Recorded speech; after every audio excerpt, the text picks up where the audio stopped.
कई बौद्ध सन्यासियों या साधुओं के जीवन के बारे में आपने सुना होगा, लेकिन क्या आप तिब्बत में बुद्ध के अवतार माने गए उस साधु की कहानी जानते हैं जिसने एक नहीं, दो नहीं, बल्कि करीब 80 लोगों को मौत के घाट उतार दिया था। हत्याओं के बाद कैसे वो अध्यात्म की इस चरम अवस्था तक पहुंचा कि न केवल साधु बल्कि उसे तिब्बत में बुद्ध का अवतार तक कहा गया।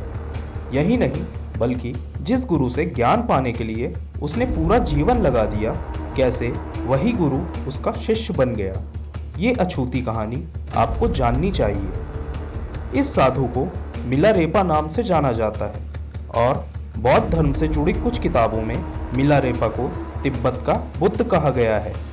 मिलारेपा के जन्म के साल के बारे में एक राय नहीं है, लेकिन 11वीं सदी में मिलारेपा का जन्म एक संपन्न परिवार में हुआ था, इस पर एक राय है। कम उम्र में ही मिलारेपा के सर से पिता का साया उठ गया था।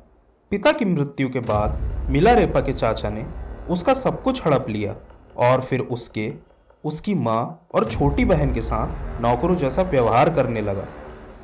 मिलारेपा अपने चाचा के दुर्व्यवहार के चलते बदले और गुस्से की भावनाओं के साथ बड़ा हुआ और वयस्क होते ही अपना घर छोड़कर चला गया। उसने तंत्र विद्या सीखी और कुछ तांत्रिक क्रियाओं में महारत हासिल की।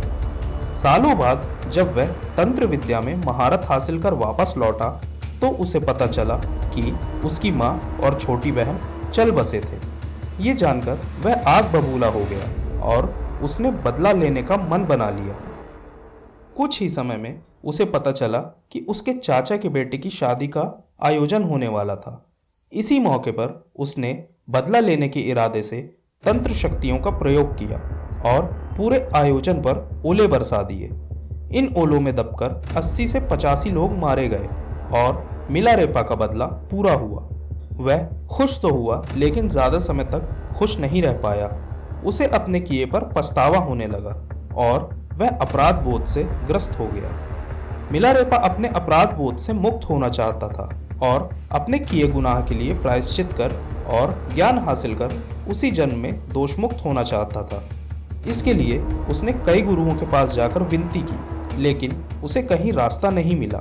फिर उसे गुरु मारपा का पता मिला और वह उस शहर में पहुंचा और मारपा से ज्ञान के लिए विनती की, लेकिन मारपा उसकी कड़ी परीक्षा और मन की शुद्धि के लिए उसे सालों तक इंतजार कराना चाहते थे। इस कहानी पर सद्गुरु की व्याख्या कहती है कि मारपा अहंकार से भी ग्रस्त था।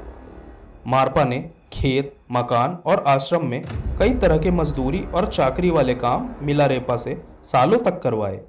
इन सालों में मिलारेपा ने छुपकर मारपा से ज्ञान पाने की कोशिश की, लेकिन कई बार मारपा ने अपने शिष्यों और शक्तियों से मिलारेपा को पिटवाया भी।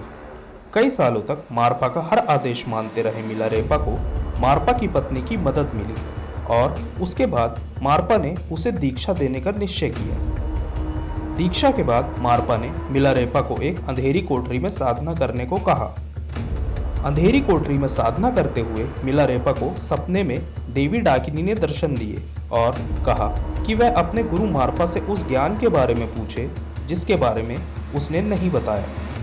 कठोर साधना के तीसरे ही दिन मिलारेपा जब यह प्रसंग सुनाने के लिए मारपा के पास पहुंचा तो मारपा हैरान था और उसने माना कि उस ज्ञान के बारे में उसे भी नहीं पता था। इस ज्ञान की गुत्थी को सुलझाने के लिए मिलारेपा को लेकर मारपा अपने गुरु नारोपा के पास भारत पहुंचा। मारपा की बातें सुनने के बाद नारोपा ने तिब्बत की दिशा में सिर झुकाकर कहा, अंधकार में डूबे उत्तर में आखिर एक प्रकाश दिखा। इसके बाद नारोपा ने मारपा और मिलारेपा को जीवन के संपूर्ण ज्ञान के बारे में सब कुछ विस्तार से बताया। इसके बाद मारपा और मिलारेपा तिब्बत लौटे तो मारपा गुरु के बजाय मिलारेपा के शिष्य की तरह हो गया था। मिलारेपा ने लंबा जीवन जिया और अपने ज्ञान को लोगों तक पहुंचाया। सद्गुरु की व्याख्या के मुताबिक तिब्बती संस्कृति में पिछले कई 100 सालों के दौरान जो बड़ी चीज़ें हुई हैं उनका आधार मिलारेपा ने ही तैयार किया।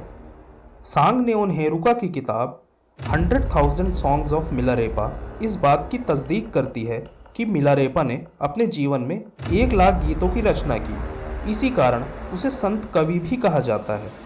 लाइफ ऑफ मिलारेपा किताब में भी मिलारेपा के गीतों के इस चक्र का ब्यौरा है।